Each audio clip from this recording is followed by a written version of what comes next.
Bonjour, Eric Caballero, j'ai 52 ans, donc je suis prof EPS responsable de la section sportive football au lycée Coubertin, ce qu'on appelait avant les sports-études. Et puis, parallèlement, je suis entraîneur adjoint de l'équipe nationale de Guinée.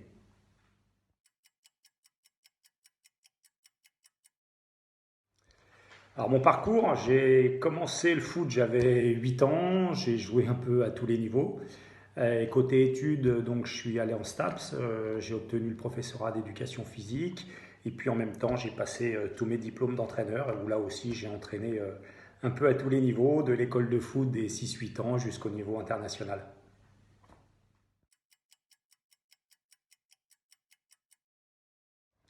Ma motivation pour ce sport, elle remonte à très très loin. Mon père était mordu de foot, donc c'est lui qui m'a emmené pour la première fois dans un club. Et puis j'habitais à côté du stade, pas très loin, donc on jouait dès que possible. À l'époque, il n'y avait pas de PS4, il n'y avait pas de FIFA, mais on jouait de manière moins virtuelle, mais le plus souvent possible.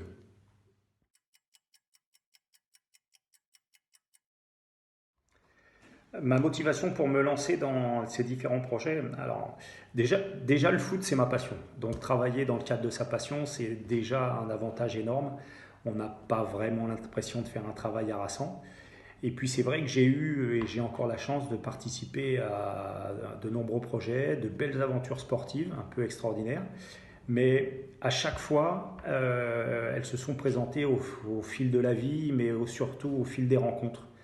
Euh, dans de tels projets, il faut, montrer ses compétences, mais d'abord et surtout avoir la chance de rencontrer les bonnes personnes au bon moment.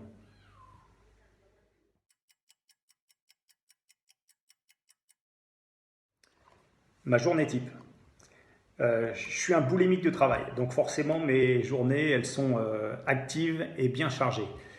Mais plus qu'une journée type, je fonctionne sur un planning hebdomadaire. Généralement, du lundi au jeudi, je suis plus centré sur la section sportive, sur le sport-études. Et puis du vendredi au dimanche soir, je suis plus centré sur la Guinée avec l'observation des joueurs qui jouent tous en Europe.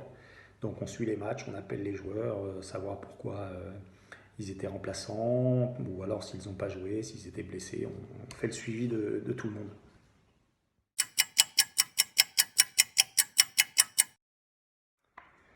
Le meilleur souvenir de ma carrière. Le meilleur, je ne sais pas. J'en ai plein, j'ai de très très beaux souvenirs. Euh, alors j'ai autant de plaisir à gagner avec les jeunes, de voir leurs bananes et de les voir heureux, que de gagner un match international. Donc j'ai vraiment beaucoup de très très bons souvenirs. Le meilleur souvenir de sport, c'est peut-être l'un où j'ai pas été acteur. J'ai eu la chance d'être responsable des ramasseurs de balles au Stade de France pendant la Coupe du Monde 98. J'étais donc au bord du terrain, et notamment lors de la finale. D'ailleurs, si vous êtes très attentif, je suis juste derrière les buts sur les têtes de Zidane. J'ai eu la chance de vivre cette épopée historique vraiment de très près. D'ailleurs, j'étais dans les vestiaires à l'issue du match, j'ai touché la Coupe du Monde, et ça reste un merveilleux souvenir sportif.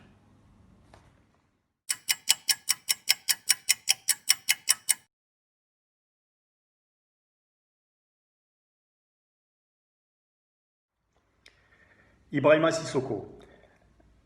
Il est vrai que de la section de mots à la Coupe du Monde du vin en Corée, c'est un bon bout de chemin parcouru, un bel accomplissement. Malheureusement, le tirage au sort et les résultats de nos deux équipes n'ont pas permis de nous rencontrer là-bas, mais ça aurait été vraiment avec un très très grand plaisir. Euh, je suis sa carrière de près et je suis vraiment très très très content pour lui. Carrière qui ne fait que commencer, donc je pense qu'il a encore plein de belles choses à vivre dans le football. Ibrahima n'est pas le seul de la section qui est parti dans un centre de formation.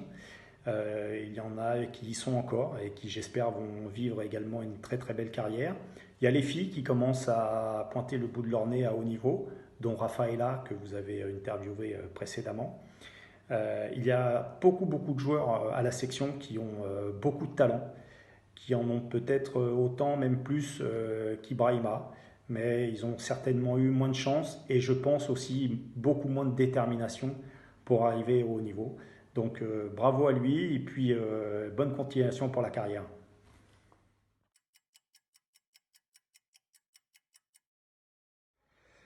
Objectif des joueurs de Coubertin. On recrute à la section de très bons joueurs et très bonnes joueuses, mais qui n'ont peut-être pas parfois encore la maturité pour signer dans un club professionnel ou dans un centre de formation. La section apparaît alors comme une seconde chance. Ils vont avoir l'avantage des autres structures où ils vont continuer à s'entraîner à haut niveau sans négliger l'aspect scolaire.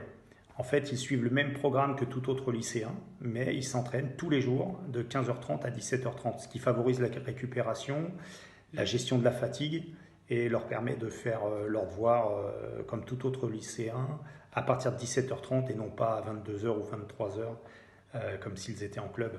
Donc c'est vraiment, vraiment un avantage qui permet de favoriser la réussite sportive et scolaire de ces jeunes.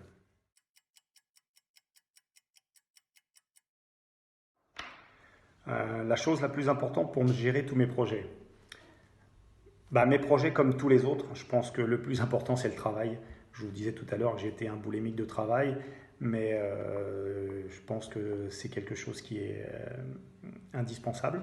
Par contre, pour mener plusieurs projets de front, plus que le travail, c'est peut-être l'organisation du travail qui est fondamentale.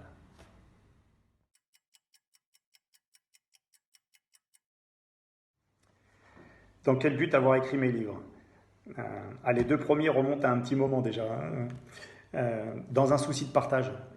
Comme je vous disais tout à l'heure, les projets, ils ont émané de certaines rencontres. J'ai eu la chance d'être formateur pour les gens qui voulaient passer leur diplôme d'entraîneur.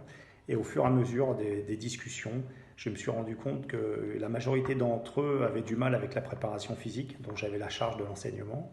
Je me suis rendu compte aussi que beaucoup étaient dans l'attente de contenu, pas forcément d'exercice, mais de séances complètes, clés en main, pour avoir un fil conducteur pendant toute leur séance.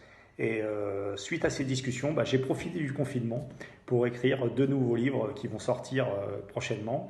Un justement sur la préparation physique, où j'essaye de la vulgariser et puis de donner des billes pour être efficace et éviter des erreurs communément commises.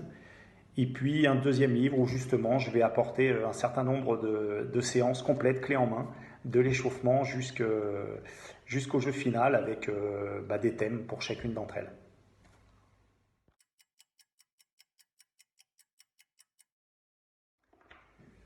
Le joueur qui m'a le plus impressionné. J'ai eu la chance de côtoyer de nombreux joueurs de haut niveau et j'ai été impressionné par beaucoup d'entre eux, pour des manières différentes et à chacun à leur manière. Mais ce qui m'a souvent frappé, comme j'ai entraîné à un peu tous les niveaux, ce qui m'a souvent frappé, c'est que des joueurs de niveau départemental ou régional donnaient souvent l'impression de tout savoir, d'être blasés du foot, et c'était difficile de leur faire comprendre les choses.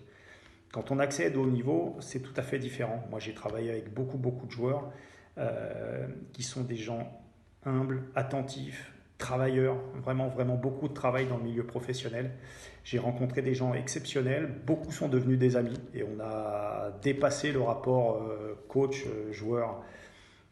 On a souvent l'image du footballeur qui est idiot, prestancieux, mais je pense que ça c'est une image qui est vraiment erronée par des gens qui ne connaissent pas le milieu ou qui sont jaloux de ce milieu-là. Euh, mais pour répondre plus précisément à votre question, parmi tous les joueurs que j'ai côtoyés et qui m'ont impressionné, je pense à Pierre Aubameyang, un mec super sympa, mais sur le terrain, quand il se met en mouvement, qu'il démarre, c'est vraiment, vraiment impressionnant, il va plus vite que les autres. Lui m'a impressionné par ce côté-là. Après, il y en a d'autres, je pense notamment à Naby Keita que j'ai eu récemment au téléphone. Ça aussi, c'est un joueur qui m'impressionne beaucoup. Il perd jamais la balle. Je ne sais pas comment il se débrouille, il ne perd jamais la balle, c'est impossible de lui prendre. Donc voilà, c'est les deux joueurs qui marquent dont je vous parle, mais si je creuse un peu, je vais vous en trouver bien d'autres qui m'ont beaucoup impressionné.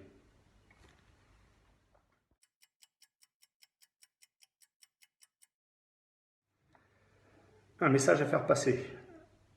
Nous parlions tout à l'heure de la réussite d'Ibrahima et puis de mes espoirs de gagner la CAN. Tout ceci s'obtient à partir d'une dose de travail énorme. Et malheureusement, quand il y a des gens qui sont en échec au bord des terrains, on entend toujours des causes externes. l'arbitre, le terrain, la malchance. Moi, je pense que l'on réussisse ou qu'on échoue, il n'y a pas vraiment de hasard. La chance, comme je dis toujours, la chance se provoque, la malchance se subit. Et si je pouvais donner un conseil aux jeunes, c'est quand ils sont en échec, plutôt d'aller chercher la faute de l'arbitre ou un terrain ou le vent, la pluie ou tout ce que vous voulez. La première démarche, ce serait de se poser la question de savoir si on a vraiment tout donné et on sait vraiment utiliser tous les moyens possibles pour réussir.